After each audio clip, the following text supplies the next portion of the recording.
as the senior scientific officer for the DGAQA and for the Bangalore division of the Military of Defense. He brought non-formal education to unprivileged children. Many of them received training in computer technology and other fields and went on to work for large private enterprises. Mr. Anthony is also the author of My Adi Roots: Emancipation from Caste Stigma.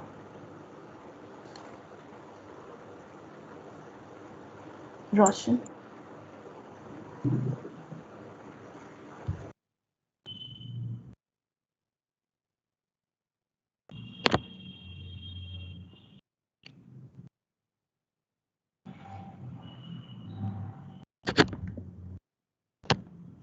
Thank you, Rakshita.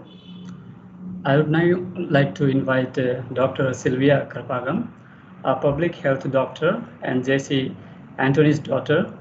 She has been instrumental in making healthcare accessible and be seen as a right rather than a marketable product.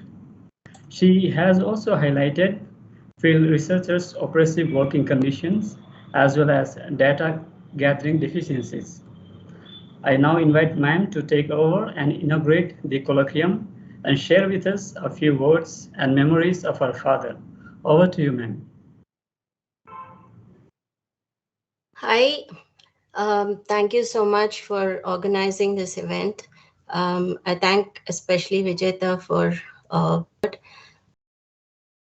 and it was actually very difficult for me when she said I should say a few words about my father. So I thought I would actually read out a letter to him. It'll be like a few minutes. Thank you. My dear Appa, this is probably the hardest thing I've done till date, and that is to write a public letter to you. You remember Vijeta, right? You saw her speaking at a panel and you were impressed. You asked me, shall I ask her if she will help me to write a second book? And we smiled at each other. Well, she, with some others, is organizing this colloquium and it is specially dedicated to you. She said that the theme was Dalit aesthetics. What does that even mean? But then, thinking about it, I realized that you actually symbolize aesthetics. Here are some moments with you and of you that I'm sharing with the larger world. As Kavan, your grandson, said to you in your last few hours, we are connected to each other, and some parts of us get carried from and through each other. And in that spirit of connectedness, I share these thoughts. I see glimpses of your childhood from your book and from your stories. You sitting on your favorite tree in Ahmednagar and voraciously reading books with coconut oil dripping from your face and being called Telia by your friends. And that's an aesthetic memory. I see pictures of you in your Air Force overalls, your dark skin glowing stars, and with your friends Thomas, Sylvester, Bavar Singh, and others who you love deeply. To me, you are the most handsome man in the world, with your sharp nose and your quick humor and your dazzling smile. My usually grumpy teachers remember the time you ordered a box of sweets for them in Kanti Hotel and settled their bill in advance. I remember the long drives on your scooter and all the different foods that you used to get us to taste and the different churches that we visited. When I got a seat in Bangalore Medical College, it was in the ex-serviceman quota. All I had to do was submit one letter stating that your annual income was low, but that would have been a lie because at that time you were the executive secretary of Skills for Progress. You mostly listened while I talked through my conflicting thoughts. When I decided I wouldn't take the seat because I didn't want to lie, you agreed and you stood by my decision when all hell broke loose with others telling me what a stupid thing that was to do. A few months later, I got into St. John's Medical College. Your aesthetic sense extended to the clothes you would buy for me unexpectedly. A traditional outfit when you went to Rajasthan, lovely saris like what I'm wearing today. And suddenly, these are all aesthetic reminders of you, of the colors you picked that I may never have picked for myself. And I remember that day in the farm when you looked at me wearing a sari that you had bought And you said gorgeous. And I felt more special because of that. Today, I won't mention the other times that you have given me disapproving looks. Your work with Skills for Progress contributed to my own exposure and awareness about the world of marginalization and discrimination. You built long lasting relationships with so many people, many of them priests and nuns who still reach out to me. Father Joe Xavier always introduces me saying, she may be good, but she's not as good as her father. And that makes me proud and happy. Whenever I call you on the phone to say that I would be talking at a seminar on caste or nutrition or health, you would say, be confident, Amma. You speak for our people.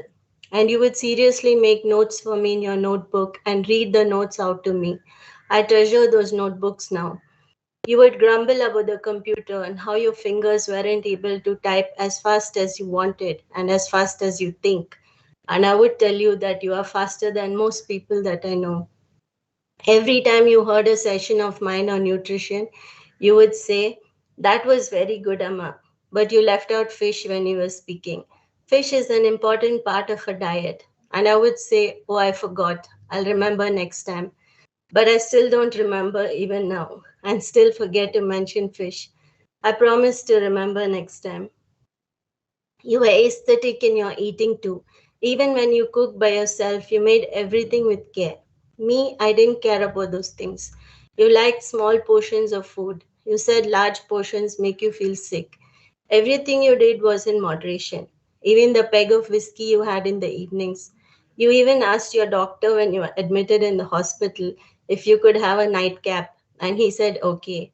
And you and I used to laugh together when we remembered that. When I told you that the intercaste, interreligious, interlanguage identity of my parents gave me a sense of fluidity and liberation, of not feeling confined in one or the other identity, you didn't seem convinced. But later you said that it was a beautiful idea. It is the aesthetics of fluidity, of flowing seamlessly through all my identities. And as Vijeta says, many of us are not pure because of where we come from. But that's what makes us beautiful, and that's what should be celebrated. Our mixed up languages, our mixed up foods, our confused cultures, our strange forefathers, our hodgepodge rituals. The lack of purity makes us colorful. It makes us vibrant and makes us whole. It makes us less fearful of difference and more contemptuous of notions of pollution. The last few days that you were ill, you maintained stoic dignity. The image of you sitting in the sunlight reading your favorite newspaper, The Hindu, with the birds chirping around you, is how I will always remember you and how you would want to be remembered. You said, I'm lucky, I say. I have a daughter and a doctor, and you validated me then, both as a daughter and as a doctor. When we went to the hospital and I was rubbing my eyes, you, in spite of being the one who was ill, massaged my shoulders for me. Those moments are aesthetic. In your last few hours, you maintained dignity and your aesthetics were unchanged. When I told you that you won't make it, you looked at me surprised, as though you had really believed all along that you would be 29 years forever. When I told you that you will never know if I do a PhD or not, you smiled. And when I told you to say hi to my grandma and grandpa, you smiled. You reached out to me so many times in your last moments, putting your hand around my neck. And you were so cold when I kissed you. One kiss for each of your family who wasn't with you. And yet you smiled. Your eyes smiled and your eyes danced. And indeed, it was aesthetic the way your eyes danced. I'm glad you wrote your book with the cover page illustrated by your grandson Shirom. It's your legacy. It has your heart and your soul and your humor. And as Kavin says, we're all connected and always will be. And that's all that really matters. Thank you.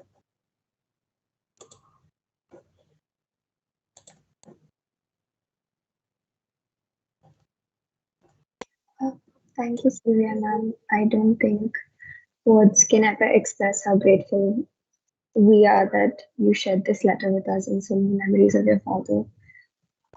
Even though he's not with us here physically, I think we'll carry him with us in your words and your memories and in our hearts. So thank you so much for coming and reading this and being a part of this journey with us. I welcome you all again to the JC Anthony Colloquium on Dalit aesthetics.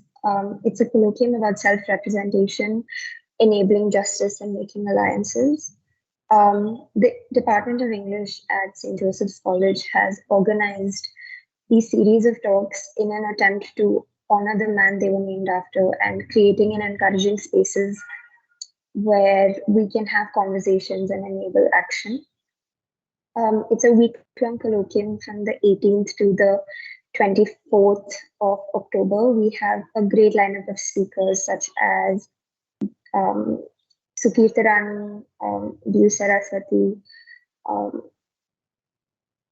Rajesh Rajamani, and many, many others. So we really look forward to having all these speakers with us and as well as you. To kick off day one, we have a very special guest with us, Ms. Sujatha Gilda. She is the author of Ants Among Elephants, um, The Untouchable Family and the Making of Modern India. She is an Indo-American author and her book was published in 2017. She is currently working as a conductor at the New York City Subway. She will be in conversation today with Professor Vijeta Kumar about writing her book and her craft. So I invite these two brilliant women to take over and start the colloquium. Okay, Sujatha Gidla is joining us. She's just run into a small problem with her system. So just give us 5 minutes.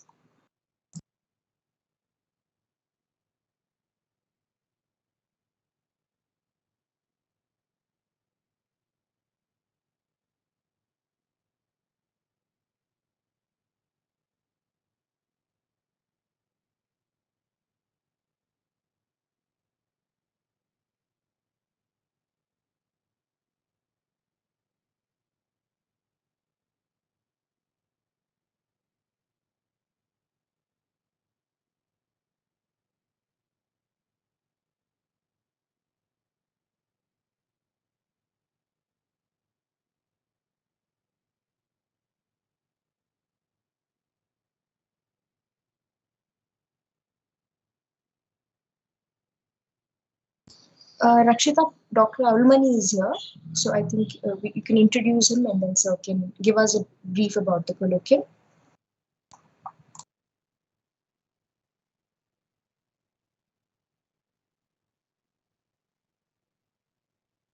So, welcome, Dr. Arul, sir. I would like you to speak few words. Dr. Arul Mani, the Dean of School of Languages and the HOD of Department of English, to share a few words about the colloquium. Sir,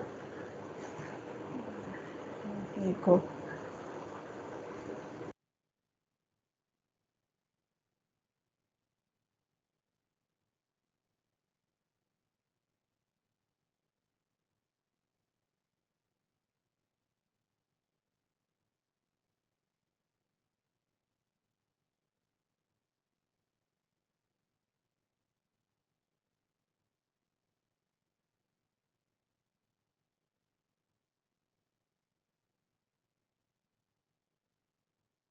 Vijeta ma'am, I think Arul sir will be speaking at the valedictory.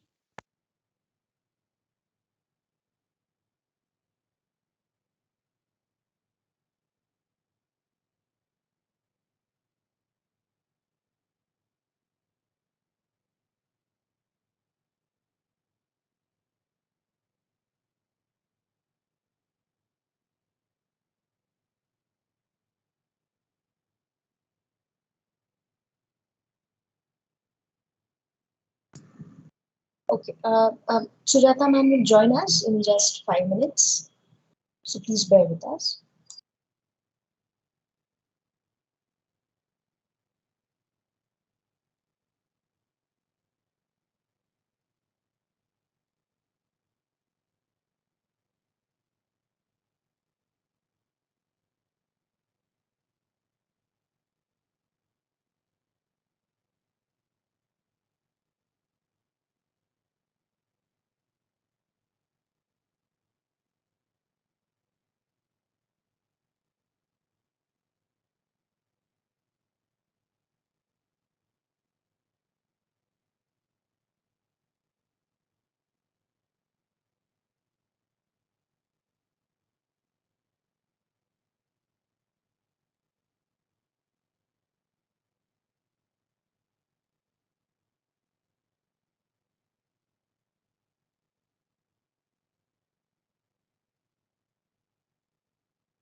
once they are in conversation, please feel free to leave any questions or comments in the chat box. We'll have a Q&A session at the end. So any questions or comments you have, you can leave it in the Teams chat box or on the YouTube comment section.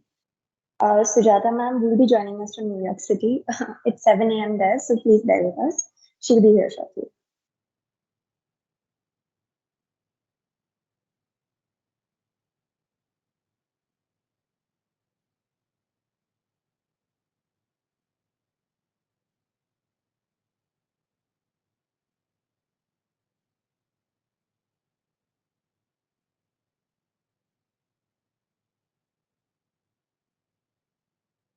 Sujata ma'am is running into a bit of a tech issue, so she'll be here in no time. In the meantime, over the next week, we have other speakers such as Jaising Nageshwar and Devi Saraswati, John Gopalan, Sukeet Rani, and Rajesh Rajmani from the 18th to the 25th.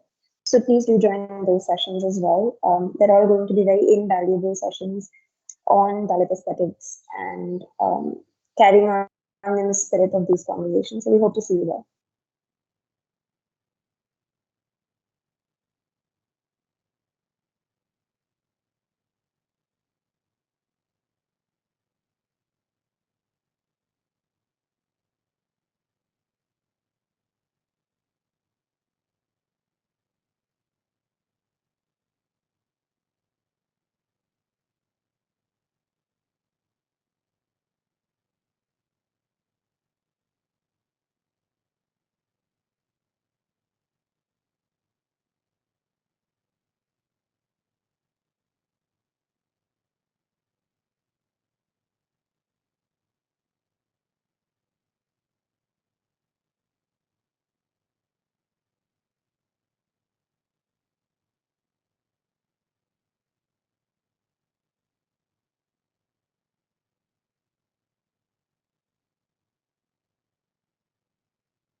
We'll be posting the form for all those who are attending this colloquium. So please do fill it in.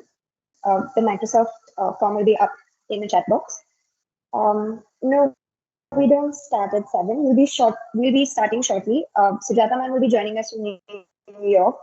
So it's 7 a.m. there. So she's running into a bit of tech problems. But we'll start very, very soon. Please do fill up the Microsoft forms. Thank you.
Hi, can you hear me?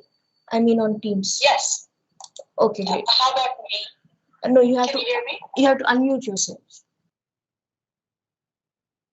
Oh, unmute myself. Yes. And Okay. switch on your camera. There's that camera button.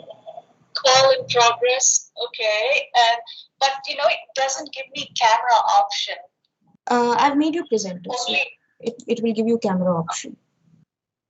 Oh wait, you have to as in you have to close call on WhatsApp and then try again. All right. Yeah, I'll see you. Yeah, sure. Sujata, can you hear me?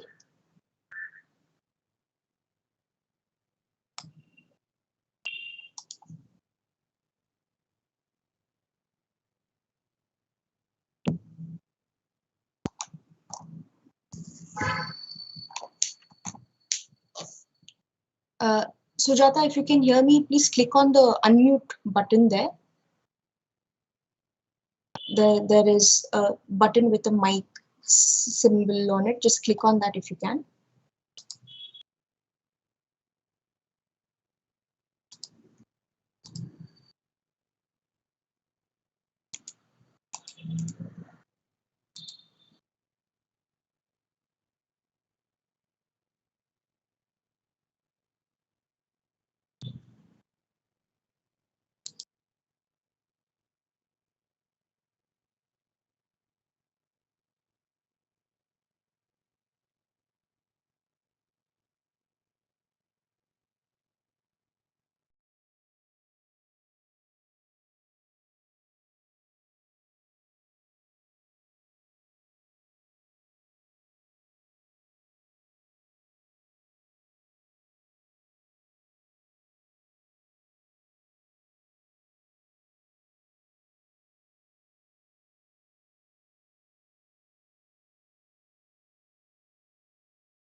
Oh, great. Yes? Yeah, perfect. Come out now. Hi. Okay. Sorry and good morning. we should have tried beforehand. But anyway. Okay. Welcome to the day one SJC Anthony Colloquium. Sorry to keep you waiting, everyone. Okay, Sujata will join now that we know it's fine. She'll join us in a while. Okay. Very sorry about keeping you all waiting.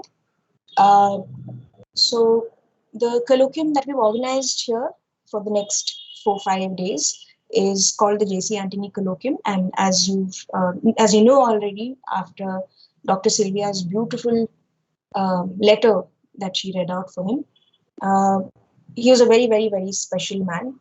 He came to college in 2019 to talk about his book to a bunch of students. He was on a panel with two other girls, and these were girls who had read the book, loved the book, and had, quite frankly, had never been asked to be on a panel before. So they were very, very nervous.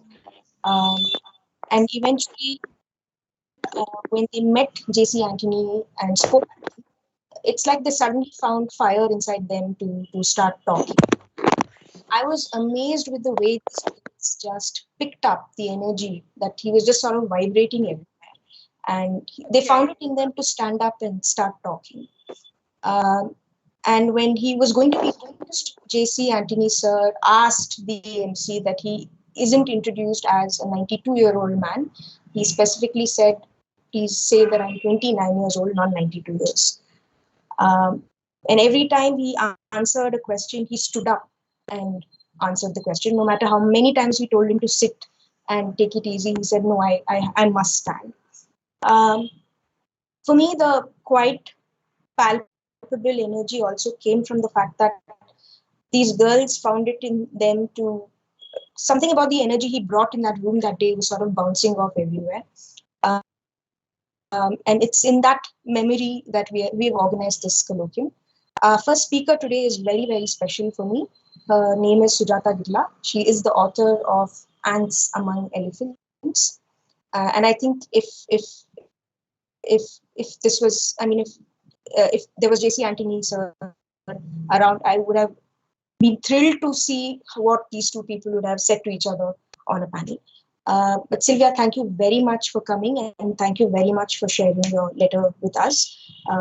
It was very clear with the way you wrote that letter that he was very proud of you, and I'm very happy that you were able to make it today to share that letter with us. Thank you very much.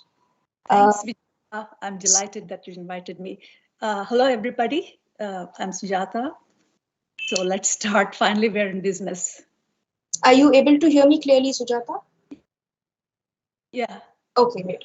So I was telling them why we organized this colloquium and why it's great that you are the first speaker at this colloquium. Sujatha Gidla wrote this book called Ants Among Elephants in 2017. I read the book, and while I was reading the book, I knew that this book was very, very special for me because there were scenes that were in the book that just sort of stood out for me and they wouldn't leave my body.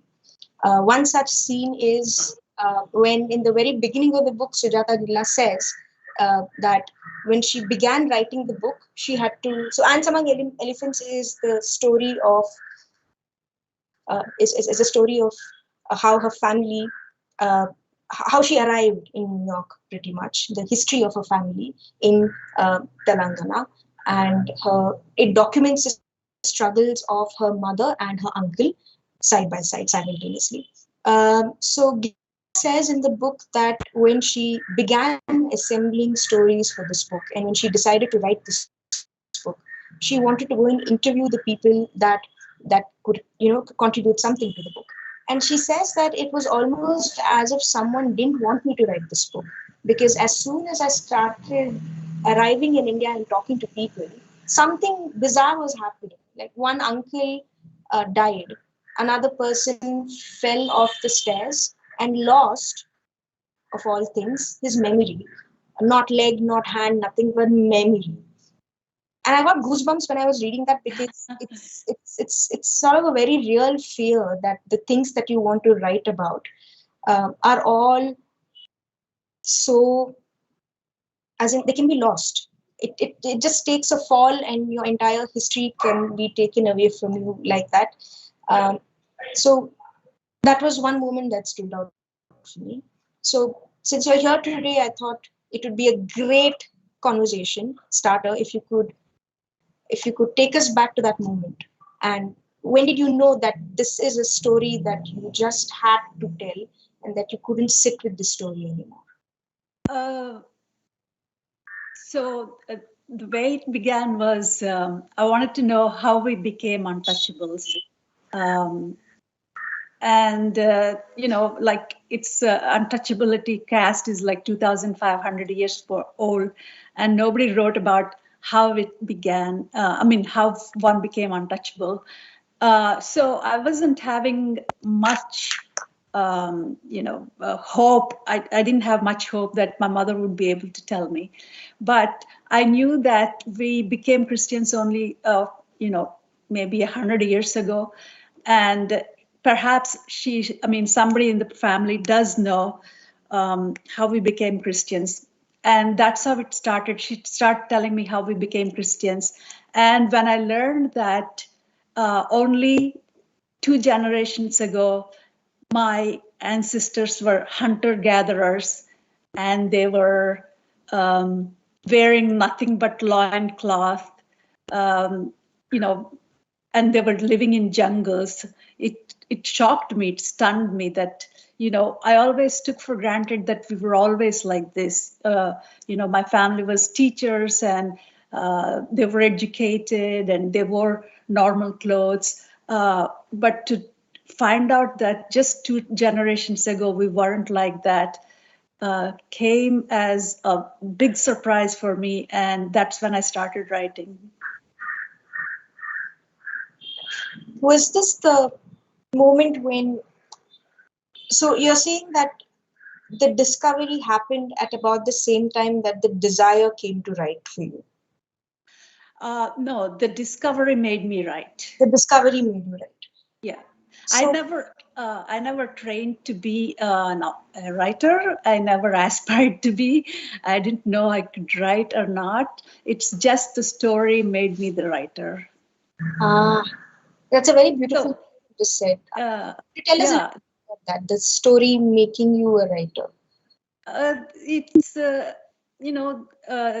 I found out, this huge, detail about my family. It was like a story, and the way I felt, I wanted to convey that to other people, and that's how I started writing. Thank you for saying that, because in a lot of the people who are watching this right now are students. They learn a paper called Resisting Caste. They've read your work, and so there are students in the classroom who come from similar family histories, and see, it's a huge process in terms of being moved by a discovery so much that you didn't know. You go through all your life thinking you're someone, but then someone tells you you're someone else. Or you go through your life wondering what's wrong with you and not knowing the answer, and then suddenly someone gives you an answer, and you want to do something with that. But what you said about the story made me a writer.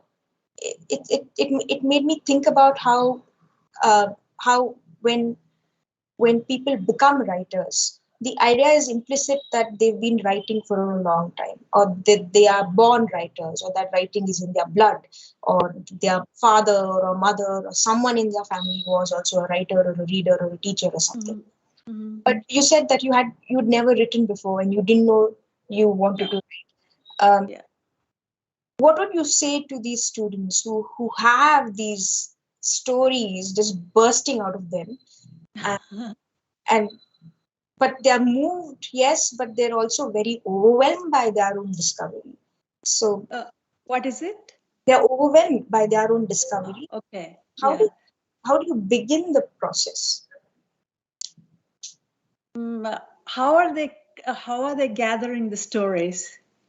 Interviews sometimes, relying on oral histories very often.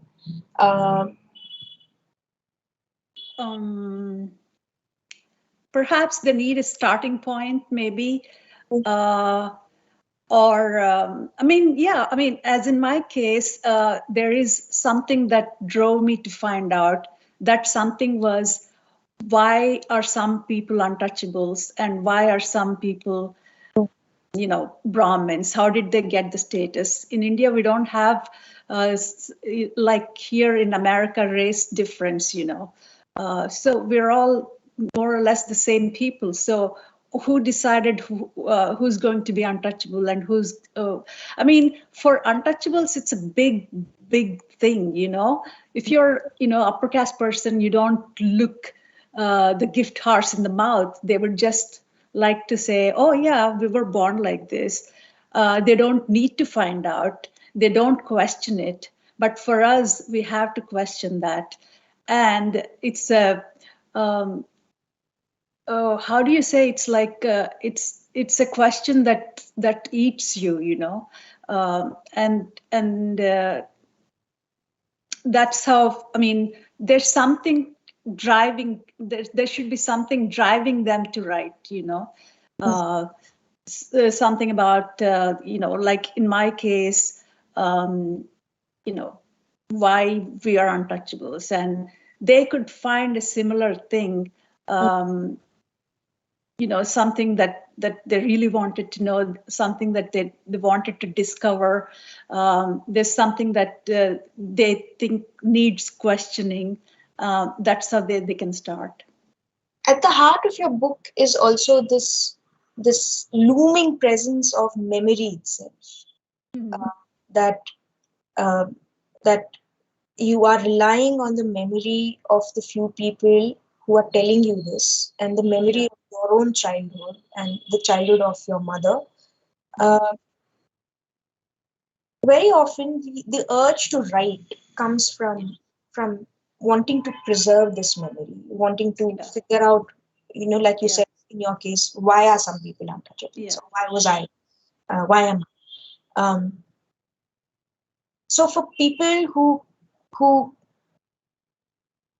have the looming miserable weight of the memory, and who can I say something, Vijeta? Sure. After I wrote the book and people read it, people who were from the same background as me, it came as a revelation to them, because as individual people, they also had questions, but they didn't know that they have, they're not alone. It's not their individual experience. There are other people who are going through the same thing.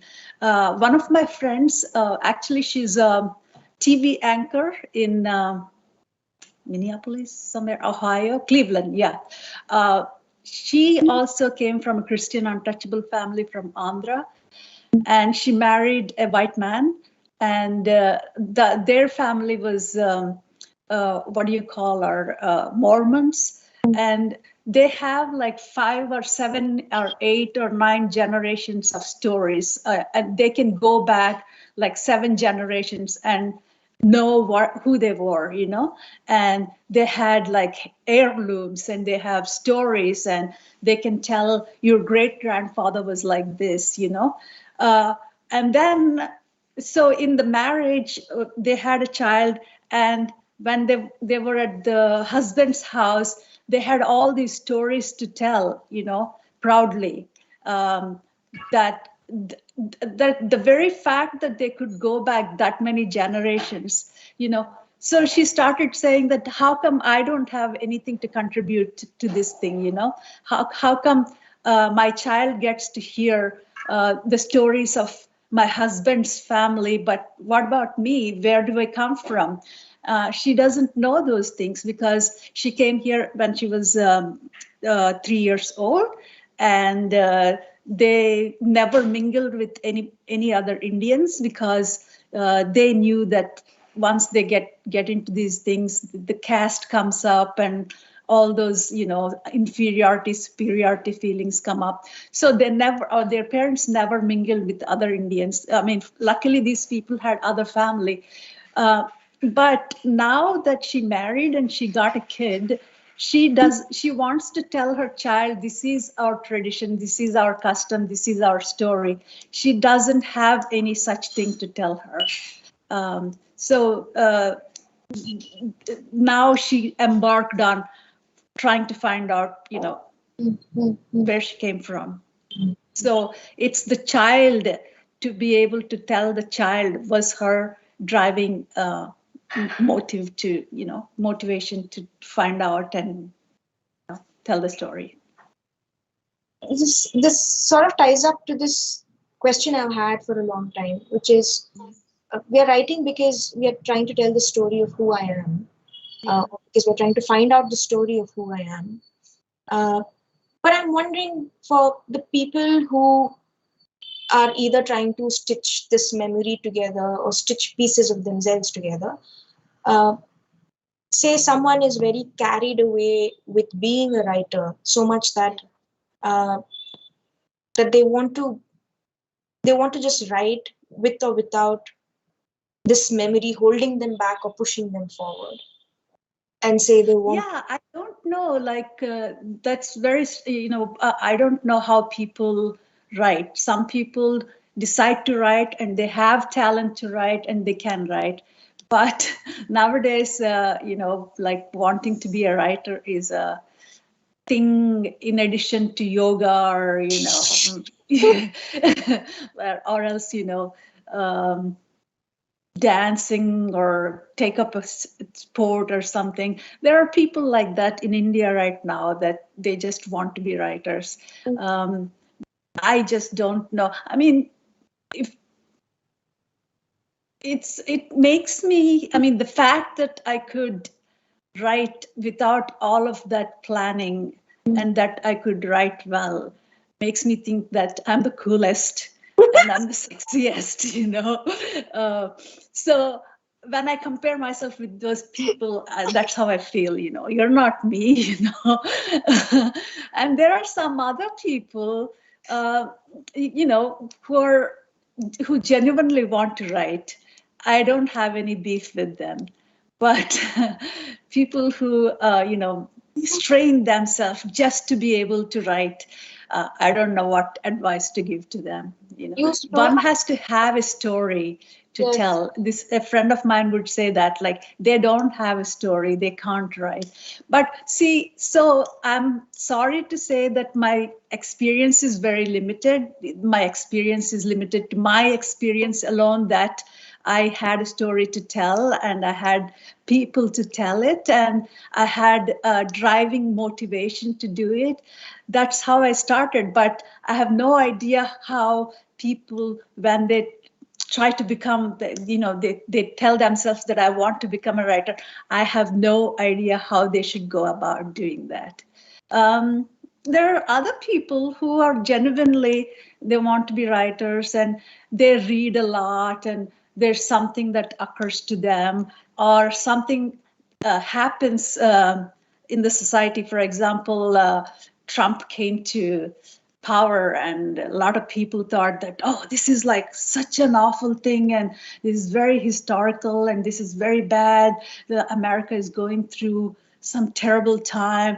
And so they just jump on the topic and write a story loosely based on Trump. Like, for example, Salman Rushdie wrote a book called, what is it called? The Golden House or something, his latest book. And the guy in the book is a real estate guy who's very, very rich. And so instead of having Trump as, president, a lot of people find those things, that, it's something that they could write about. Like a lot of people wrote about 9/11, and now people are writing about COVID stories. Maybe something, of some import happens in their lifetime. and they think that they're going through an experience that is unique or something like that.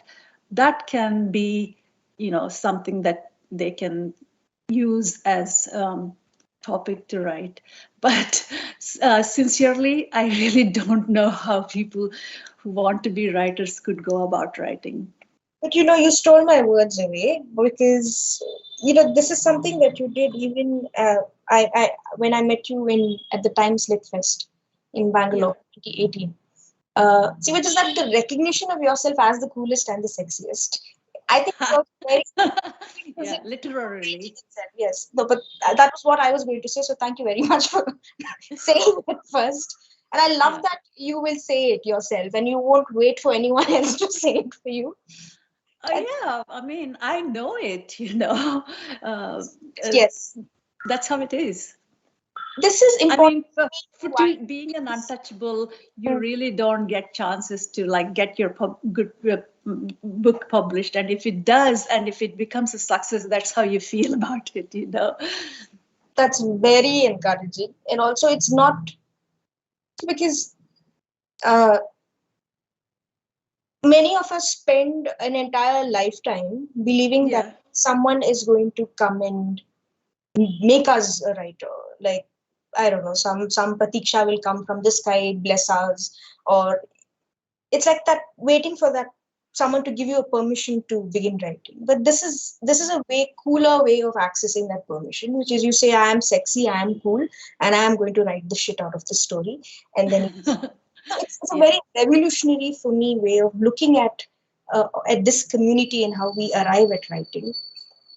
Because for a long time I believed that when we write, we are writing some kind of violence out of our bodies, or some pain or misery out of our bodies. Mm-hmm. I still do believe sometimes that you first write poison out of the body, and then you make room in your body for pleasure and for joy and for food and for sex and desire, to learn to write about those things. But you've shown me that it's possible to just begin with the pleasure, with the joy, and say screw you to everything else and just start writing. I love that this recognition is there and that you've shown this to us. I was going to say something. I used to have a boyfriend, and but I was seeing somebody else, and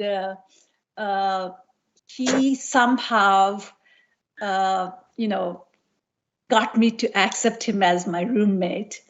And then he started from working from within the house to sabotage my relationship with the other man, And so he thought of a story where he's an exterminator. He came to kill the bugs in your house, and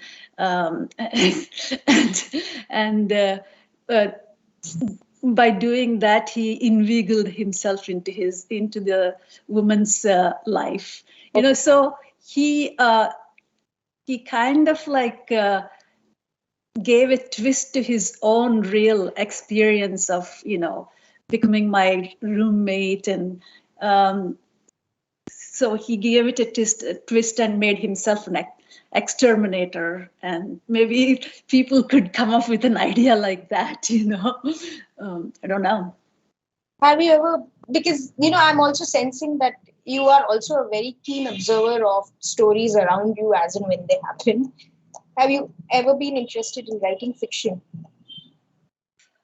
I think that when I was very young, like 17 or something, I wrote a story which I completely forgot about. It's about a man, and he's depressed and he's suicidal. He goes to the Krishna River Bridge and, contemplating jumping off it.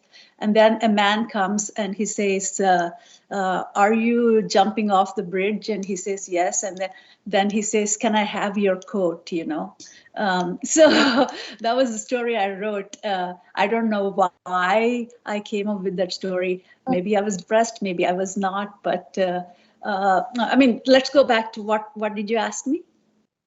See, I'm just doing this. I'm winging it because I'm really interested in this as a conversation. So I like it. If you have these spurts of something you want to tell me, you can just go. Oh yeah. So you asked me like, did I ever Fiction. think of writing fiction? Yeah. After this book, I thought about that. Like, am I a writer only in this instance? Am I a writer only because I had a story of my family to tell? Am I a writer only because this is a subject that I'm passionately interested in? Will I be able to think up a story to write, on my own? That I still struggle with. But if you look at people who wrote fiction like Salman Rushdie or Naipaul or Arundhati Roy or Zadie Smith, do your students know about Zadie Smith? They've read it. Yeah. Oh, okay. White Teeth, right? In all of these books, they're all fiction books, but it's always based on their own family stories. Salman Rushdie's Midnight's Children, it is like his family, and B.S. Naipaul's A House for Mr. Biswas is very much like his family story, and Zadie Smith's story is also in her book, and Arundhati Roy wrote her own story, but the advantage of making it a fiction thing is that without being questioned, you can embellish it, and that's what they did. Sometimes I think it's dishonest, but very few writers seem to be able to write their first book that is not based on their own life. And if somebody came up with a story that has nothing to do with their own family story, I would think that they're geniuses, so I don't know if I can write. And the second thing is, I don't know if people would accept if I wrote something other than nonfiction, something other than caste. I'm a typed cast into caste, like journalists, they call me when something regarding caste happens. Like, for example, Hathras case happened, and they would call me because I'm the caste expert. And here something happened, a man was discriminated based on caste, and then they call me. It's kind of like irritating, I have a lot of other things to talk about. I know a lot about what happened in Afghanistan. I know I have different point of view on farmers, but they just don't call me about those things. Only caste. And so there is this question that actually, if I wrote something else, would they think that they want to read it or not? I don't know. But I also find it very difficult to write something that I have not experienced. So what I'm trying to do right now is I'm reading some American novels and to see if that can be adapted to Indian situation. For example, there is the book Bonfire of Vanities, right? You could probably think of adapting to your own environment, not your own family, but you can adapt it to your environment. That's what I'm trying to do now. I really don't know if I can write fiction, and if it would be accepted. That scares me sometimes. Yeah. Somehow I think. And my problem is that I have tied up my self-worth as a writer, almost like a litmus test, where I try to write for other things to see if people show interest in that or not. Very often they don't. Like if I write about, I don't know, like Ranveer Singh or some Apple or some I don't know. It just feels like my own self-worth has now become tied to how good I do, how well I do, or how well my pieces do, if they don't make any mention of caste. Also, see, but this divide is also very strange for me because it's already there in our world. I don't have to create caste for to be there in the piece. It's there in the way the world is. It's there in the way we look at it. It's there in the way everyone else looks at it. Yeah. But yes, you pointed out a very real fear in that. But at one level, do you think we are just doomed to sit and write about caste forever and ever?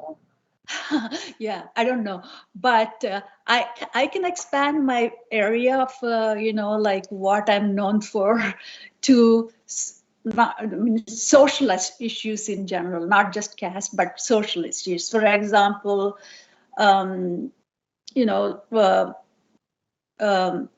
poor Indians going to the Gulf countries to work there, and nobody wrote about their experiences, and this whole thing about if the subaltern can write or not. So Gulf stories is one other a story that I thought maybe could be told. And the other one is, in our own lifetime, India changed so much that people were dispossessed of their land, and they migrated to the towns, and their lives changed drastically. That's another thing I thought of, like I could interview those people and write about that. Yeah, those are the two topics that I thought of, like, and also, yeah. Okay, so from caste I expanded it to social issues, and then from social issues to what a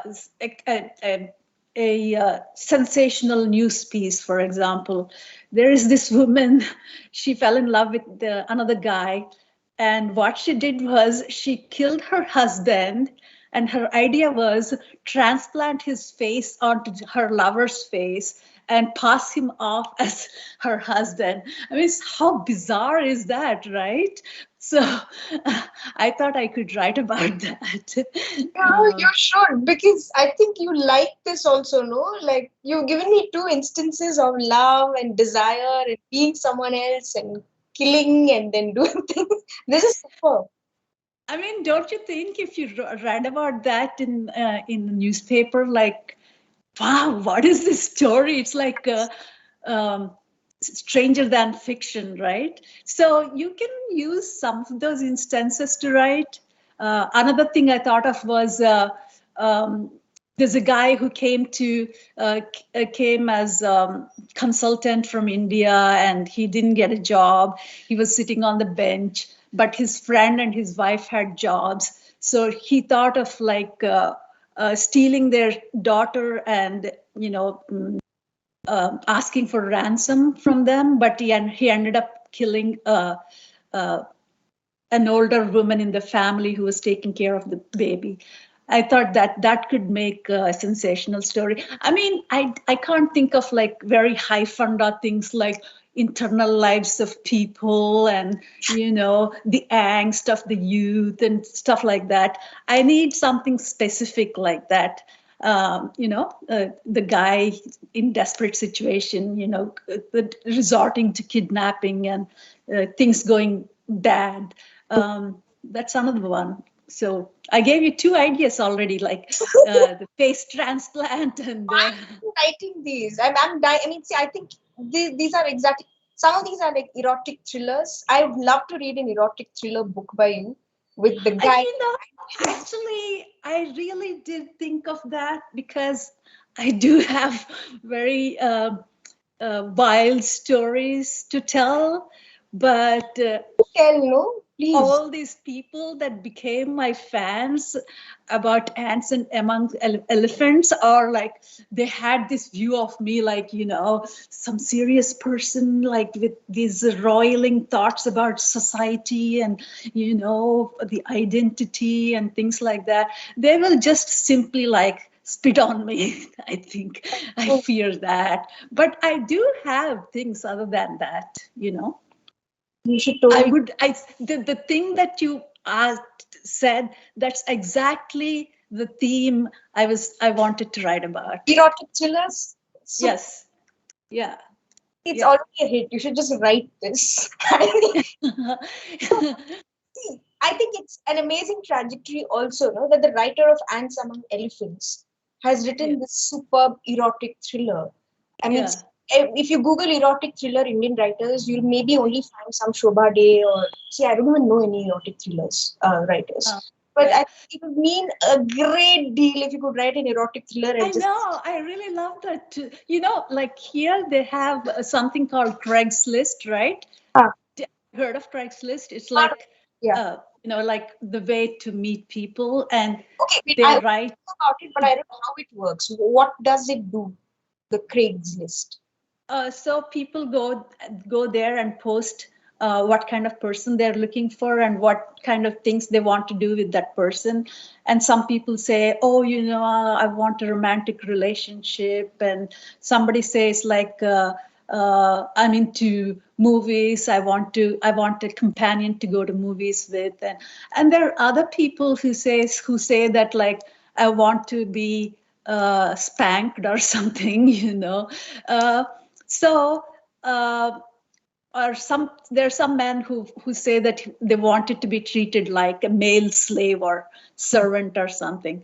I thought that like instead of keeping them as fantasies, maybe a woman with that kind of you know, complementary desire to enslave a man, they could get together and make a practical thing out of it. You know, the woman, instead of hiring and spending money on a maid, can have this man do it. Like, so make their, you know, fantasies into something useful, you know. Like I need my carpet cleaned, so I put an ad. I'm a dominant woman and I want to enslave you, and he can come and clean my carpet, you know. Yeah. Did you read any Mills and Boon when you were growing up, or much later? No, I didn't read any Mills and Boon. You read any thrillers now?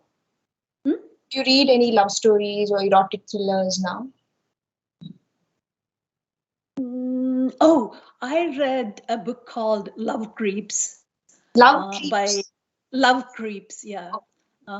It's by Amanda Filippaki. I don't know how to pronounce the name. It's a book about a woman who has everything that he ever desired for. So now she has like education, beauty, and health, and great career. There's nothing that she doesn't have that she wanted, you know. So now she desires desire. She wanted to desire things. That's her desire. Okay. And so she goes about she goes about looking for people like, what is that these people desire? Can I get into it? And she starts applying to places that won't accept her, like Railway Workers Union. And like she puts in an application, I want to be in your union. And they say, you're not railway workers, so you're not eligible. So she keeps on trying to find things to desire, you know. Then there is this man who's like infatuated with her and stalking her, and at first she's annoyed, but now she's like so want to be a stalker, you know, desires somebody so much that she wants to stalk them. And so there is like a set of characters, and each has a certain goal in life, certain desire in life, and they're trying to find their reciprocals and stuff like that. And it all became like a crazy romantic story with different, you know, connections. That's a fun thing to read. You can read that. And the same writer wrote another book in which she combined romance and science fiction and thriller and a mystery together. It's a woman saves a man from dying, and the man wants to do something for her, and she goes about he finds out that she wants to be an actress, and so he makes these elaborate setups to you know, in which she was forced to act, like he creates a situation where she's terribly scared at what's going to happen to her, and she really thinks that something bad is going to happen to her, and she starts like, you know, behaving like a really scared woman. So he sets up these things to situations in which she has to do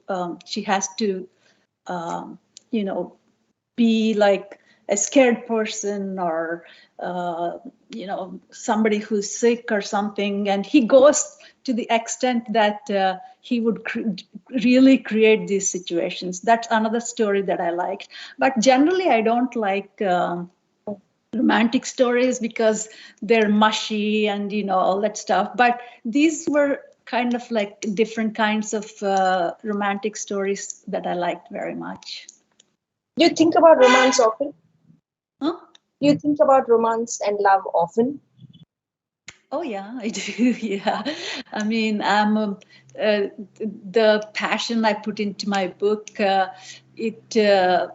know, it's not limited to that one thing. You know, so but you know, for people like me, if we get into romance, it's like a thing that you're so engrossed in that you won't be able to do anything else. That's very detrimental at this stage in life, you know. That happened to me. Like I couldn't think of anything else. Like I would call in sick work and like stay in for like 5 days straight, you know. Oh, amazing. 5 days, yeah. And like no food for 5 days and just getting up to go to bathroom and coming back, that sort of thing. Okay. Tell me a little bit about your New York routine. I'm very curious about what your everyday is like.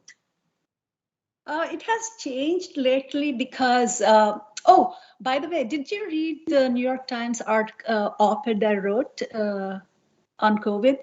No. It was last year. Okay. COVID was new at that time, and I got COVID. At that time, nobody knew what this was and how it's. The people didn't know whether it's like being transmitted through touch or, you know, food or something like that. So in that kind of thing, it's like it felt like a apocalypse at that time to me. So I was holed up in the house, and every outside is completely like deserted, no people outside, and grocery stores, people you know, foraged into the stores to hoard stuff up, you know, water and milk and groceries and stuff like that. So at that time, this New York Times editor called me and said, would you like to write something? And I was like in the throes of COVID at that time. And I wrote something about my own experience at that time. See, this is probably like things that you can, your students can think of. And I don't even know how I wrote that, but it became as famous as Ants Among Elephants, you know.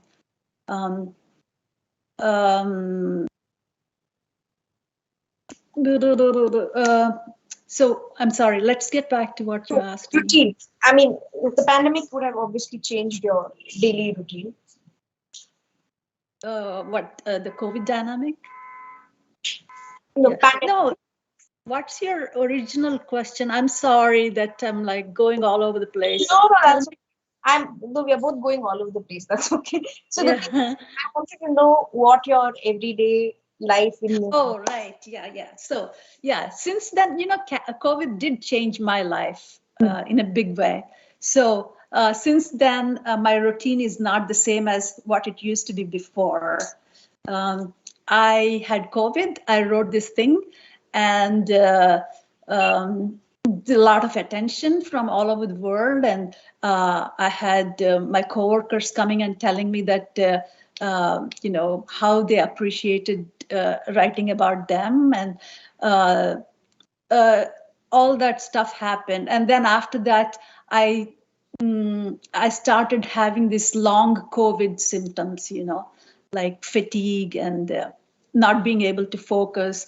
And so I stopped working these days. I'm not going to work.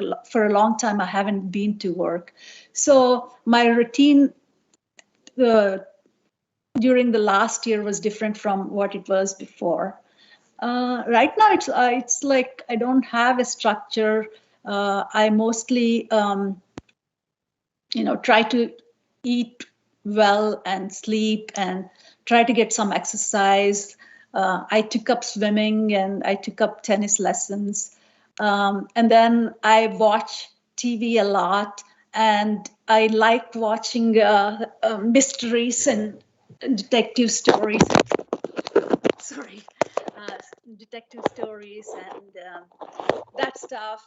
And then I keep thinking that how can I use these real life stories that I'm watching on TV to write a novel or something,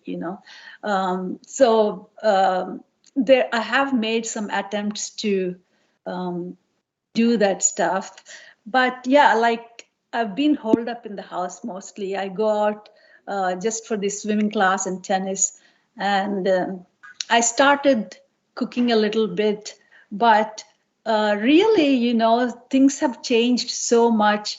And then we used to go to restaurants a lot. We no longer do that, and no movies and no socialization. And people are saying that don't keep your nice clothes to for special occasions. Just wear them in the house. And that's what I'm doing. I really don't have a routine now. It's kind of became structureless. Whenever we talk about you or the book in class, and when I tell my students that you now work as a subway conductor in New York City, they find that very fascinating. Yes. I'm very curious to know this too. How did that happen? How did you decide? At one point in one of your interviews, I read that you wanted that job because it was considered a job that only men could do, and then you want. Oh yeah.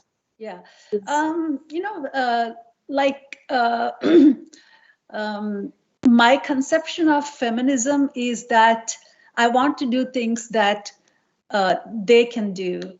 That's my position. Like a lot of feminists here say that, like, oh, men do this stuff. We don't want them. We want them to stop doing this stuff. But my idea is that let them do what they want, but I want to be able to do all the things that they can do. That's how it was when I was growing up in India, and in my town, riding a bicycle was not for girls. So I learned that. And then when I was in intermediate, I used to take a bus to college, and I would always wait for the bus to already start moving and then run and jump on it.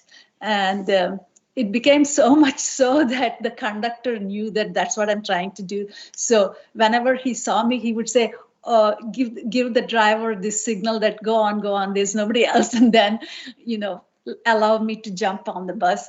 And that's how it was like for me forever. And when I came here also, like, I saw women driving trains, and I've never seen that, I wanted to do that. And that's how I took the test.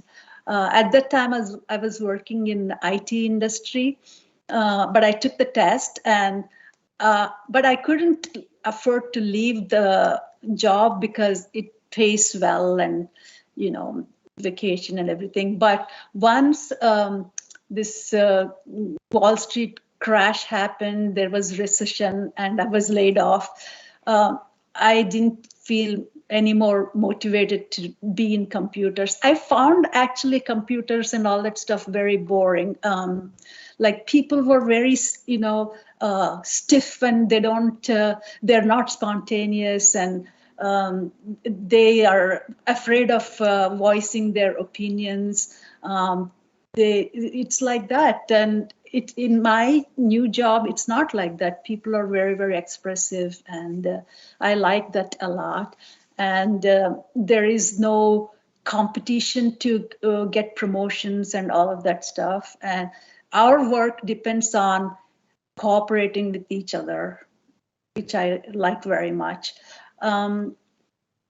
And it's also that subways are like part and parcel of New York life.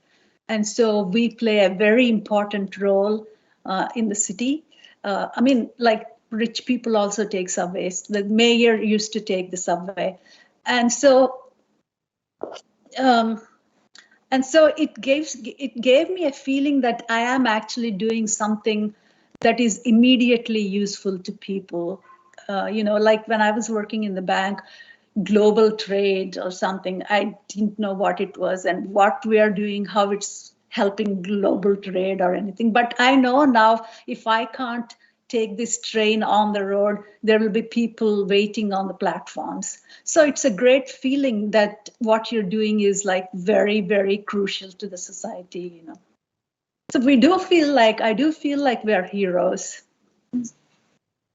I'm going to now ask you a question about how languages have played a part in your relationship with writing or your relationship with yourself. So, do you watch Telugu movies or? No, not anymore. If I could escape, I escaped. And I mean, it's like, weren't they very terrible movies? Like, at least when I was there, just awful movies, right? Like in America, campy movies, you can watch them and have fun, but it's not like that kind of campy movies. It's just like intolerable movies. So I don't watch. Even Hindi movies, I don't. I'm asking because when you were assembling material for your book, many of these conversations would have happened in Telugu or perhaps even in dialects that were. Oh, you're asking me if I thought those things in English or what, right? No, I'm curious about the translation process from Telugu to English. When you gathered these stories in Telugu, and did yes, they have? I did. Yeah. What was the translation process like for you? Oh yeah, one of the things that people liked it not just for the story but for the writing also. What I did was I expressed myself in Telugu idiom. Like for example, if somebody is surprised in the book, I won't say, "Oh boy," because we don't have "oh boy" in Telugu. Like oh my God. Like ayo, right? That's one thing I did. Like, and there is I don't know how to pronounce this, onomatopoeia, onomatopoeia, something like that. All of that I used Telugu stuff. So I felt that it was inappropriate to use any other idiom because these things happened in Andhra and that storytellers were Telugu. And my instinct was right, I wasn't conscious of it, but, my editors wanted to change it. I didn't want to. And also I wanted to tell it in the most simplest way. I mean, it's also natural to want to say it in simplest way because for a nonfiction story, if you make it like flowery and lyrical, it loses some of its credibility. So I didn't do that. What else did I not do? Actually, some of the things that I did in the book, those are things that I learned from watching TV. For example, the ending of the story. So if you ever saw documentaries or films made based on real stories, like in the end, they would say things like that, like, for example, there's a woman was murdered and this guy went to jail or something. And so the story ends with the credits like Robert Smith is now living in Ontario he was released in 1976, or He lives with his 2 dogs and 5 cats. Yeah. So that format I used, in the end, when wrapping up the story of Satyam, for example. Like, he went on to found a party called People's War Group, and it became the most, dangerous, threatening party in the in India or something like that. So there's times when I had actually consciously thought of how to do those things. That's one example. And since then, what happens is, like, when you were watching TV, that somebody is being observed, even though we don't see the observing person, right? Like how they do it through the foliage or something like that. So I constantly think about how to translate that into words, Okay. Right? Wow. Okay. That's like a very sharp image. Yes. Wow. Okay. Yeah. Okay, wait, Or else, like, in TV, like, if they want to show that, like, a number of years passed, they would, like, have this, like, winter scenes and summer scenes, and like, quickly like that. So I would think of, like, how can I translate it into words? I think I did learn a lot from watching TV. That's very reassuring. I spend all my time watching TV now. I did learn a lot from watching TV. And there is that thing, when the Nizam story had to be told, it was such an anachronistic story, because, it's a king and there's, like, all this stuff that's going on, and whereas we are, like, in democracy. And so I didn't know how to do it. Like, so I thought of saying it in fairy tale type of, once upon a time there was a king that ruled this, and he was wealthier than the wealthiest man. So somehow, I don't know, I went to a baseball game and I was coming back on the train, and it just occurred to me, like, oh yeah, I could use the fairy tale format. And at the end of the fairy tale, I would say, but this is not just a fairy tale. It actually happened, So these things, I mean, I did notice them, but I wasn't aware that I was noticing them. But now I kind of, like, when I watch, I do think, like, I mean, if a writer is a good writer, he should be able to do these things in words, Wow. Thank you for that. Yeah. What I'm going to do now is I'm going to I want to continue talking to you all day. We can't do that. I'm going to now throw open the floor for questions from the audience. Okay. I have one last question for you. So I'll keep talking to you, but those of you who have a question for Sujatha Gidla can leave it on the chat box, if you can access the chat box. Or if you can't access the chat box, you can leave it. The conversation is being live streamed on YouTube. The link is here. Can someone please post the link again? So you can click on the link, it will take you there in case you can't access the chat box, and leave your question there on the channel there. Okay.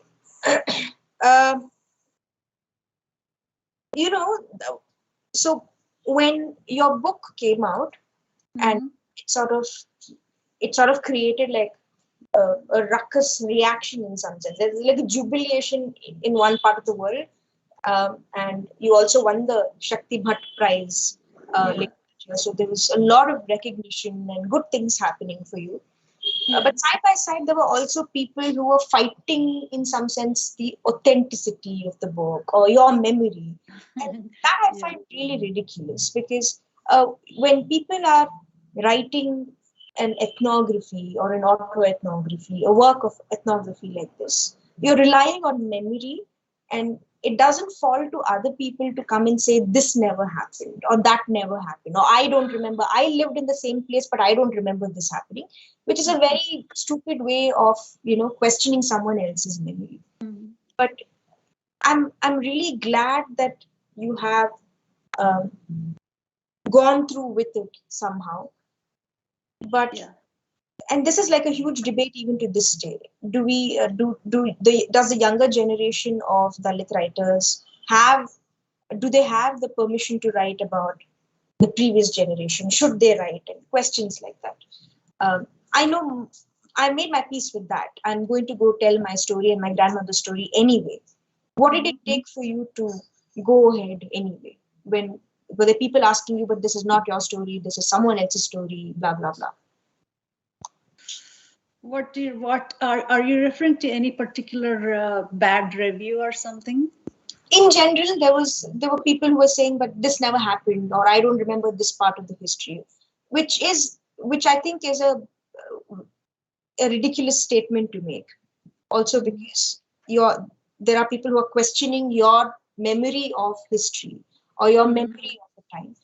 How valuable do you think is it to, it's not possible for all of us to remember the same thing in the same way. We remember things differently. Yeah. So what was the decisions that went into going ahead with the book anyway? I think it's a process question in terms of how difficult was it to go on, how difficult or easy was it to make yourself return to the book over and over again. If there were gaps in the memory you were piecing together, how did you go? Oh yeah, that did happen to me, and I can't remember how I dealt with that. Yeah, it did happen.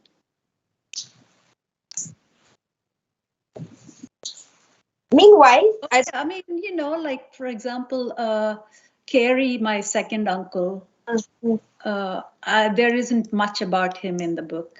Okay. And it was very disappointing for me, but I had to live with it.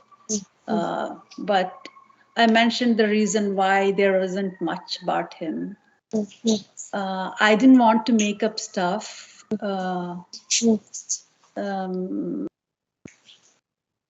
But I mean, the family story, what could I have made up, In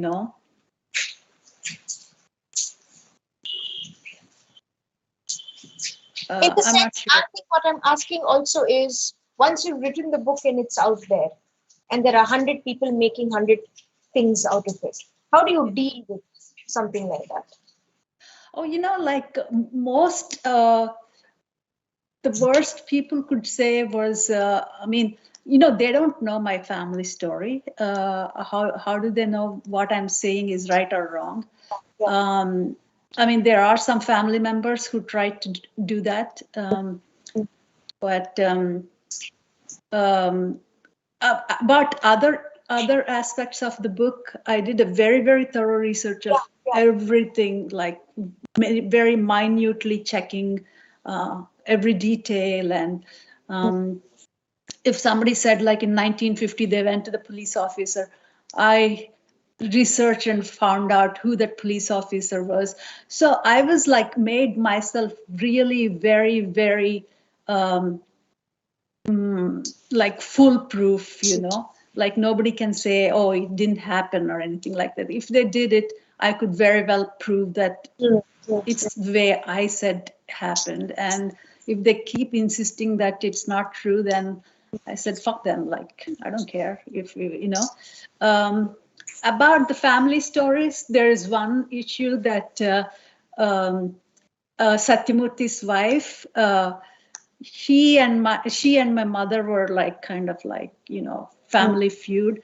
I interviewed my mother, and I didn't interview her. So her grandsons and grandchildren were saying that, oh, this story is lopsided and it's only one side. She only wrote about her mother and she didn't write about this other woman. And well, for that reason, I say that this is a story from the point of view of these two subjects. And this story reflects the way they thought about things.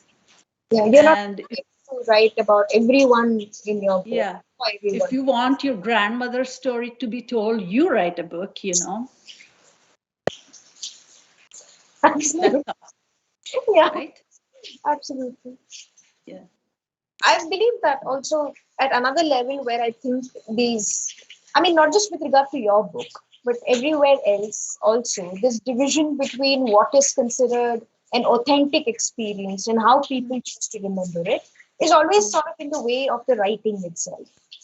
Uh, and I like to believe that memory becomes after a while a little holy in that, Yeah. when I say holy, I mean HOLEY, not HOLY, that it sort of relies on other bits of memory elsewhere to stitch itself up. And I don't believe an entirely accurate memory is possible for anyone of any place. Oh, that's true. Very much true. Yeah. And I think People writing suppress things that they don't like to remember. And and that's our body doing it often, all the time. Very often we don't choose to remove the memory. It goes on. yeah. It repairs itself on its own, or it replaces itself with something. I think this is the work of the body and the mind. I don't think we all have control over how we choose to remember things. Right. Yeah.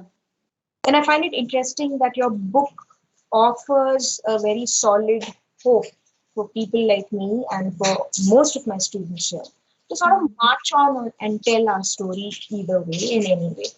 Because it's, as you said, if you want your grandmother's story, you write about it. Let me write about mine.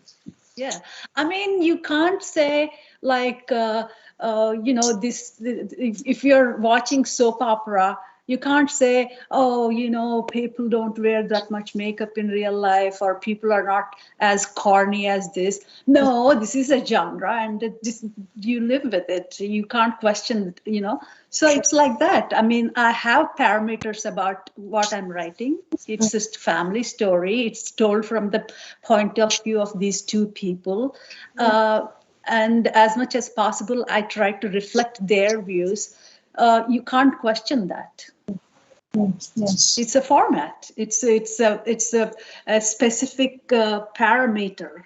Thank you for that answer. It sort of unlocks a big block. Yeah, I guess you have to think about these things, how to answer these questions. Thank you for that. We have a bunch of questions from students here. Elizabeth asks, was sitting down to write difficult? Did you ever feel like giving up? How did you move on? I think, how did you get cracking? Oh, yeah, that happens a lot. If I'm not inspired to write, I couldn't write. And that's why it took such a very, very long time. One of the things is that I tape recorded everybody, their interviews. And when they were being told, they were exciting and made me think that I must write this down. And when I went back to listen to the tapes again, the same feeling repeated, that, oh, wow, this story is extraordinary, I must write. So that's one thing that drove me to write. But deadlines, actually froze me. But, there are different aspects of writing. One is collecting information, and the other one is transcribing, and the other thing is researching. So you may not be in the mood to sit down and write, but you can take up one or the other of the rest of the things that you need to do to write a book.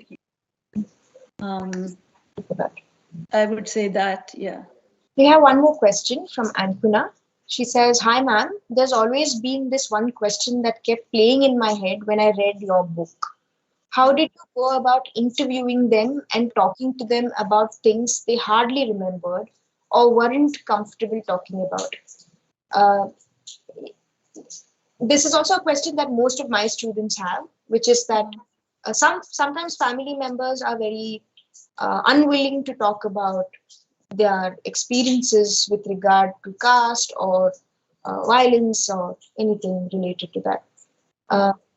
How do you leave it alone, or do you make them feel comfortable? No, actually, I think that asking them about stories is not simply asking them, but you need some, special way of doing. Like, it takes a little bit of talent to do that, to ease them into things and to make them talk something that's kind of related to it, but not exactly. Like, for example, I wanted to ask them, like, how did we become untouchables? Instead, I asked them, how did we become Christians, right? Asking people, I mean, start with asking people things that they're comfortable with us, talking about, and you can slowly ease them into it.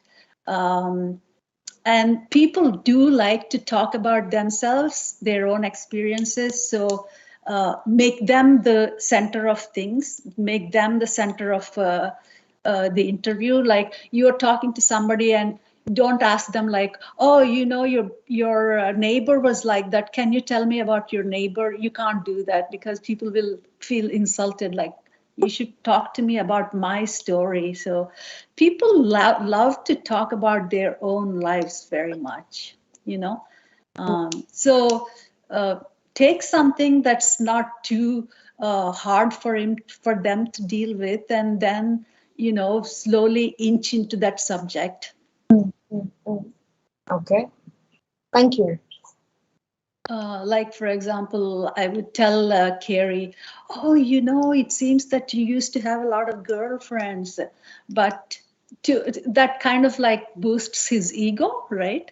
Like, yeah, I did have a lot of girlfriends, but then I will go into what exactly you did with them, and did you dump them, and did you do bad things to them, and that kind of stuff. It's like that. You made me laugh so much. I'm glad. I mean, I do feel that, your students are not getting much out of this. I don't think so at all. Because, Elizabeth, tell her that if I think more, I will let her know, No, but see, this is also a very important part of our stories and our lives that I think the whole world should understand that it's this is as real as your book, that your capacity to be a comedian like that, or be a storyteller like that, or talk about love and erotics, it's all coming from the same person. I'm amazed that you've shown us so many things about yourself today. I had no idea that you loved erotic thrillers or that you wanted to write it. This is like a big discovery for me. It's at the crux of what we are trying to do here, that this colloquium is about talking about people's pleasures, people's delights, and the other side of the things that rarely gets talked about. So we call a Dalit writer and say, you unleash your trauma on us, tell us what it's like, show us your untouchability, or show us your trauma. And who asks you, what do you like? What are you like? What is your relationship with love? What do you like eating? These are questions I wish more people asked us, Yeah, they don't, But like I have, it's not just caste. I have like, jealousies with about other women. And please tell me all about it. I'm at the moment to know more about it. Please tell me and tell all of us. All of those things are there. Like, I'm not a one-dimensional person. Who are you? Which writer are you very, very jealous of? Or which woman are you very, very jealous of?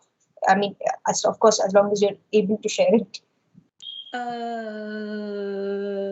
I can't tell a real writer's thing because then it will be out there and stuff. But I can tell about Jhampa Lahiri though, because I don't give a shit about what she would think of what I said about her, because things don't overlap. She writes about her thing, and I write about my thing, and I don't aspire to have the things that she has, and she doesn't aspire, I'm sure, of the things that I have. So I don't really care about what she would think. But I think that I'm not jealous of her, but like I kind of think like,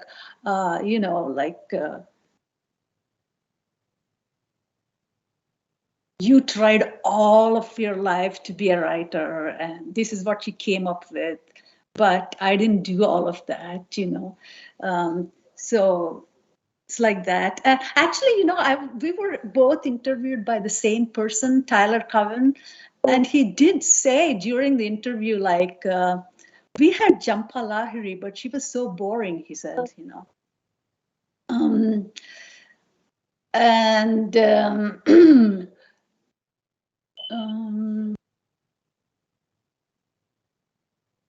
who else? Do you like reading about jealousy or? Oh yeah, like I watch crime stories very much, and there are different kinds of crime stories. One is like racist stuff, like how racially motivated killings or mafia or politicians or something like that. The best I like is romantic, passion related crimes, like somebody wants to be with somebody else and, That's at the heart of you, I think. Oh yeah, it's very much, I immediately identify with one or the other of them. Really? Wow. Yeah, okay. But mostly with the villains. You identify with the villains?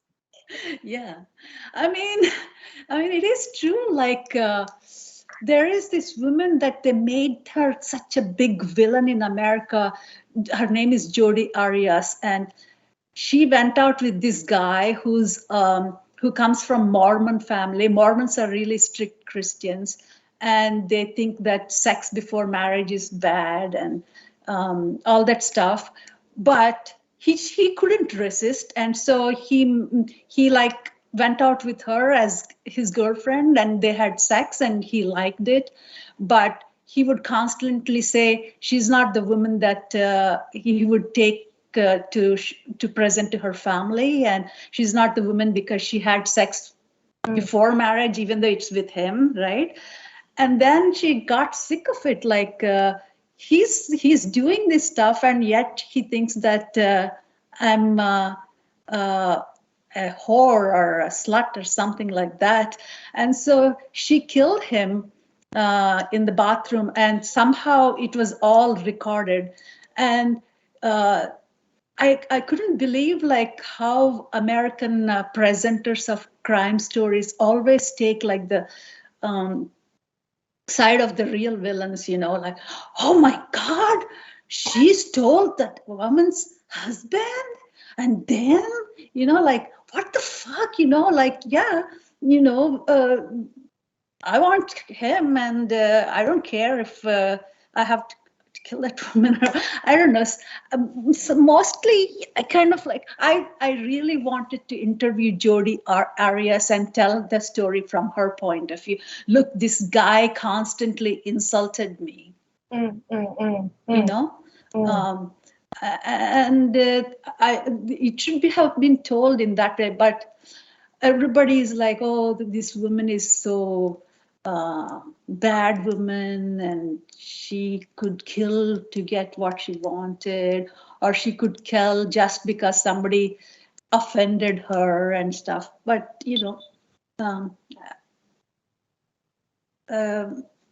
like that, I don't know. We have one question. Did it ever feel scary to use I, the word I, in your writing? Like, thinking about writing, okay, this is not just in regard to your book, but also with regard to writing fiction based on your experience, or writing non-fiction based on your experience. Yeah. Were you scared to use I in your writing? Yeah, I totally detest using I. Mm. So fortunately in Ants Among Elephants, but that has to do with my own personality, I think. In Ants Among Elephants, it's the introduction is in first person, and the end chapter is in first person. But thankfully, the bulk of the story is not my story, and it was okay. But like everybody now asks, like, why don't you write your own story? And the biggest problem is in what person to tell the story. Yeah, always. So how did you decide that this was what you wanted to do? The thing with the I is that, let's say I have something nice things about me, like, you know, oh, you know, she does this very cute stuff. I can't say I used to do this cute stuff. It sounds really awful, right? So that's a big problem for me. But on the other hand, if I use third person, it sounds so pompous, like, you know, like for some guy saying like about himself, oh, you know, Gary doesn't like it. How does it sound? He's like being very pompous, right? And you know, talking about himself in third person. I think that Salman Rushdie had that dilemma, and finally, writing about his own stories, finally he chose to write in third person and gave himself a different name. It came out really bad. So I'm still dealing with this, how to deal with the I stuff. How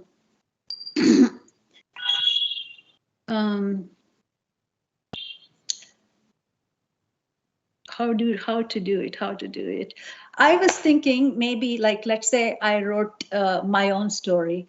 I could tell things about me. I mean, the book could be told from different points of view, like something could be from my mother's point of view, something could be from my sister's point of view.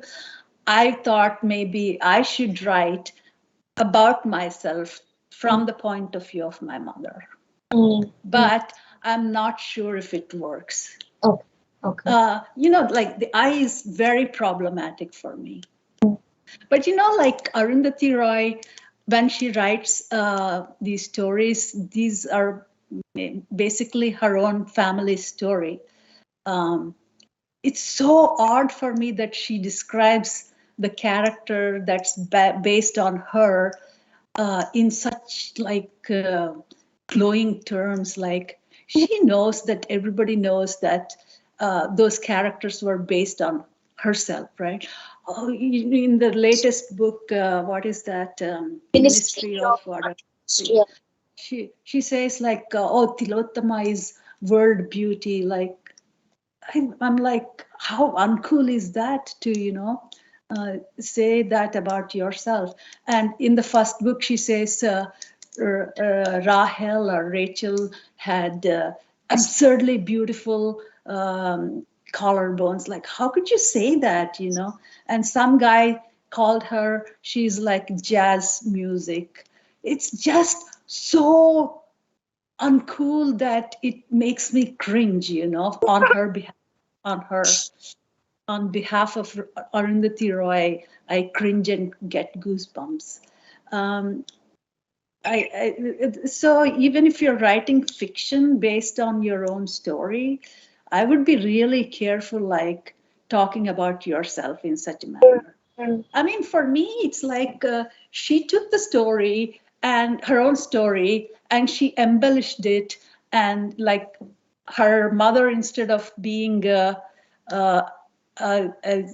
owner of a school, and you know, she exploits teachers and stuff. In this, she's like, her mother is a very brave woman. She stood up to her family's you know, customs and stuff. But if you say that, oh, you know, how come your mother is not like that? You know, she has this bad aspects. She could easily, you know, give the excuse that this is fiction, you know. So I felt like she's taking refuge, you know, by writing her story in fictional manner. Nobody else did that to that gross extent, you know. Nobody else did that. Like Rushdie wrote about it, but he made fun of himself a little bit, made fun of his parents a little bit. But Roy is like so out there, man. Like, you know, everything is like, she's beautiful, she's talented, she's this, she's that. You know, it's just uncool, but nobody else in the world sees it but me, it seems like, you know. I think a lot of people here agree with what you're saying. Look at the smiles and hearts you're getting. Yes. How could she say? I mean, Tilottama is world-class beauty or something, everybody knows that Tilottama is Roy. And so she's saying that it is me that's beautiful and talented and this and that. But if you say, hey, how can you write these things about yourself? She would say, oh, this is fiction. You know, I find that like really, really.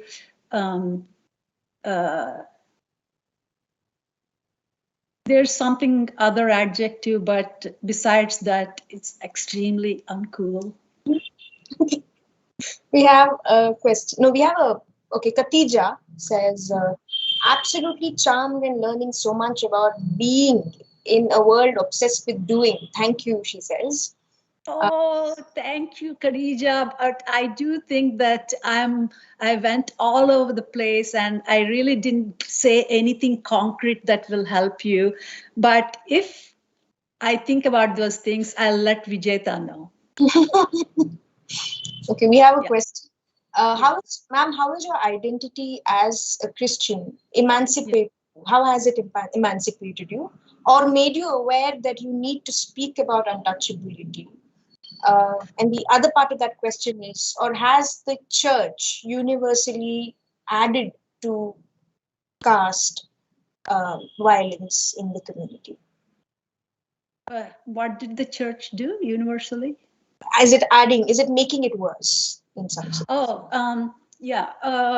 You know, like when we were young, if people asked if we wanted to know who we are, my parents said we're Christians. And if somebody, but they said we're this caste, and they would say, oh, that's all in Hinduism. It's not in Christianity. We don't have castes. So we took, we hid from ourselves by telling other people that we are Christian. But if you tell you're Christian, people will ask, like, are you a Chamar Christian or Mahar Christian or something like that? So then when I grew up, I took, I'm a communist. We don't have these castes and stuff. So when I was not, dealing with this caste stuff directly, I did think that we were different and we're Christian and that we're no longer that, untouchables. And it did help us to some extent. Okay. Yeah, Christians in Andhra, they really were liberated from Christian missionaries. In Andhra, untouchables became Christians. You know how they say rice bag Christians? Like, oh, you converted to Christianity just for mere bag of rice. But that's not the whole story. It's also a defiance against a religion that consigned you to, crap heap of this untouchability.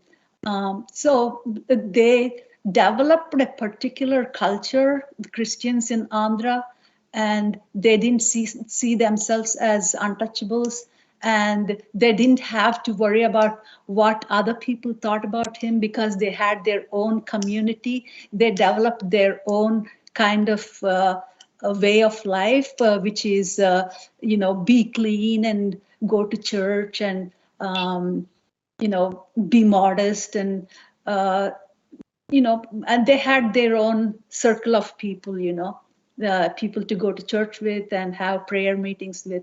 And it did help them a lot. I think it, like missionaries are there basically to justify British colonialism. But for us, it's not like that. We can't simply dismiss them as agents of imperialism.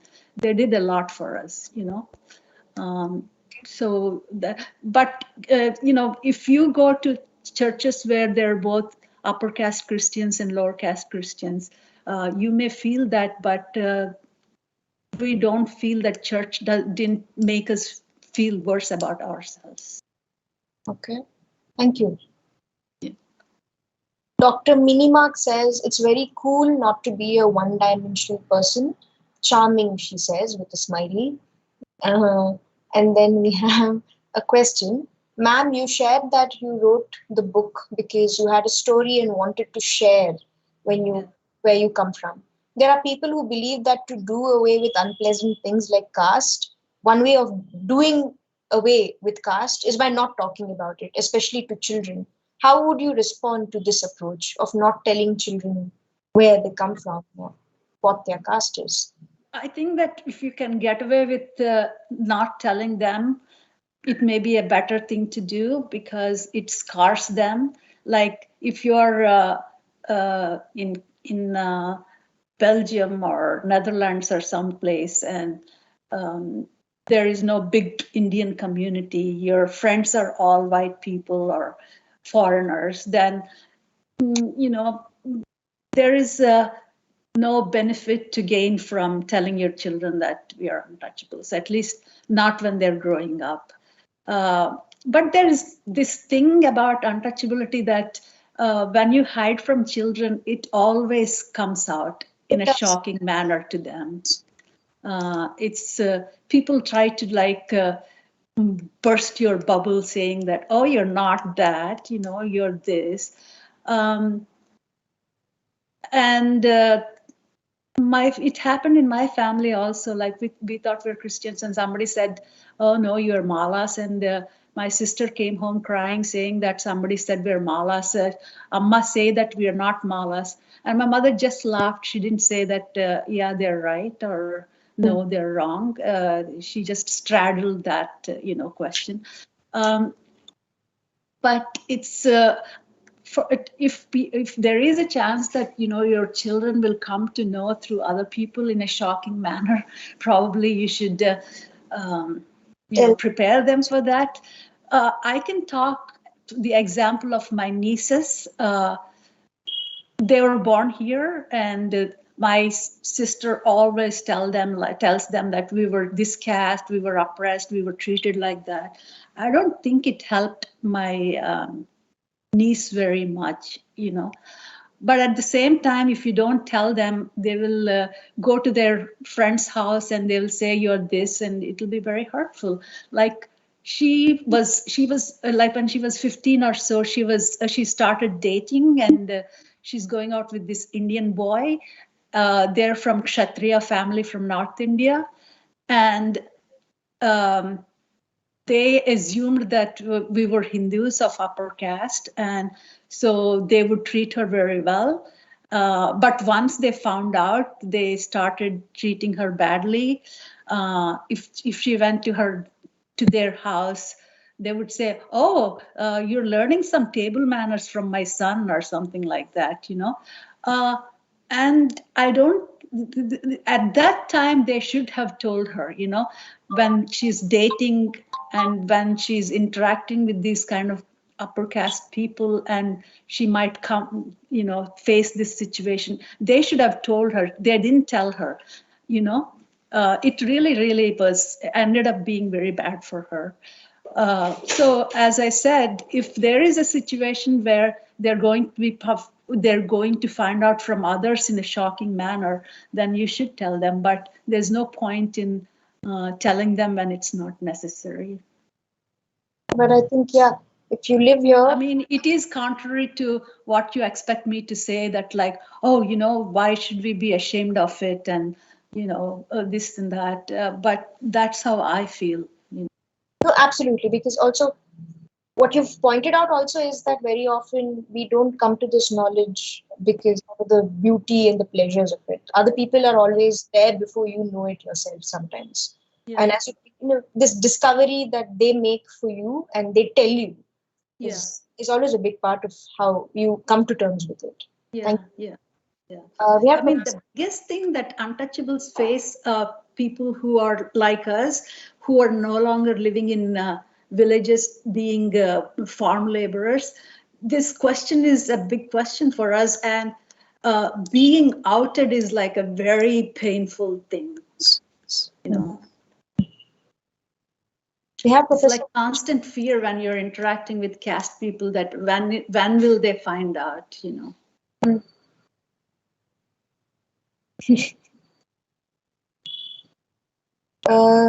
Okay, we have Professor Vijay Shanti who says, Ms. Gidla, the self-respect and self-love you are sharing here is as strong and beautiful as your book. Seeing you in the book and now are reaffirming at many levels. Can I please say I love you? Sorry if it's offensive to say this on an official platform. No, it's not sorry. You don't have to feel sorry. Yeah. Also, she says she's very excited to know a little more about the detective TV series you loved watching. She says she used to be a little uncomfortable to say she loves watching detective series herself, but she's not going to feel ashamed anymore because of you. Yeah, I mean, there's nothing wrong with it. I feel like I learned a lot from what, I mean, when I came here, I had book knowledge of English, but not conversational knowledge. And I gained it by watching sitcoms. And I find it very useful to ideas about writing and, like different, craft, I find them very useful. Which is your favorite detective TV show, she's asking? Or crime series? I used to like Law and Order, but when I discovered, but it's based on real crime stories, but it's not real. But when I discovered true crime, I really loved it. And I like British detective stories. There is something called Midsummer Murder Mystery, and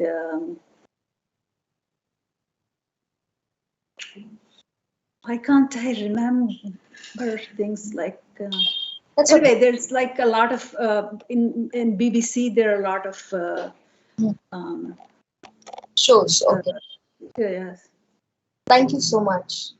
A student says she's in full agreement with you, by the way, about the cringiness and the goosebumps we mentioned earlier about a particular author. So, yeah. And we have another student who says she's also obsessed with real crime stories. I'm really happy. She's also obsessed with real crime stories. Oh, yeah. Okay. Yeah, I think that we are the demographic for that. Okay. This is great talking to you. That's the last set of questions we had. And super delightful that our chat box is just exploding with these questions for you. And I'm really happy that we began with your session today. Thank you very much for coming. Thank you very much for waking up super, super early for us and doing this for 2 hours. This is just more than what I could have. I really want to thank your students for paying attention when I'm actually rambling all over the place. And I really hope that they got something out of it. And I can't talk like other writers that, about my craft and my process and things like that. You did, and this was way better than that. So this was superb. This was great. When I first wrote the book and people started interviewing me, I dreaded those questions like, what is your process and all that kind of stuff. But I guess I do. So now I'm going back. I didn't know that I had a process. Now I'm going back, finding, what was the process that I went through. So anyway, I will still be like that. I can only speak from my experience. I cannot speak like in terms of like writing and craft and process and things like that. This is more than we could have asked for. And people are saying this was way better and more relatable than everything else, as in the craft and this whole thing about share your experience with us. Take a look at the comment section. You will see for yourself. Okay. This is great. Thank you very, very, very much. I thank you for giving me this opportunity to talk with your students. I love talking with your students, and especially your students who put up with me for 2 hours. Thank you very much. And we're all waiting for your next set of erotic thrillers to come. And they'll say, oh, we expected cast stories from her. Why is she doing this? And it's so unbecoming of her to write these stories. And that's what they'll say. No, but it would be. So I was thinking, actually, maybe I should write with a different name, you know. But anyway, Experiment. But no, I think we deserve an erotic thriller from you, especially after everything that you've said so far. Okay, all right, I'll think about it. Please do. Thank you. Thank you very much. I hope you have a great day. Thank you.